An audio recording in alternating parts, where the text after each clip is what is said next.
Hello বন্ধুরা, দেখো অনেক কষ্টের পরে আজকে আমি সিংহাসন কিনেছি। দেখো, সত্যি এটা আমার খুব পাওয়া। দেখো, তোমাদের বলেছিলাম না আমার বরমশাই তারাপীঠে গেছে, ওই যে আমার মাকে নিয়ে এসেছে তারাপীঠ থেকে। ওই দেখো আমার ঠাকুর কেমন হয়েছে, সিংহাসনটা অবশ্যই জানাবে কিন্তু।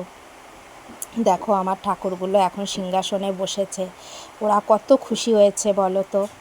তখনও খুশি ছিল, কি বলো তো, তখন নিচে ছিল না। আর এখন আমার তো খুব খুশি হচ্ছে আজকে আমার, কি বলো তো, অনেক কষ্ট করে আজকে আমি এই জায়গাতে এসে পৌঁছেছি। যুদ্ধই বলতে পারো তোমরা, অনেক যুদ্ধ করে আজকে এই জায়গায় এসেছি। যাই হোক বন্ধুরা, আর কিছু বলবো না, অনেক কথা থেকে যায়। তো দেখো আজকে সামান্য কিছু ফল মিষ্টি দিয়ে আমি ঠাকুরকে পুজো করেছি।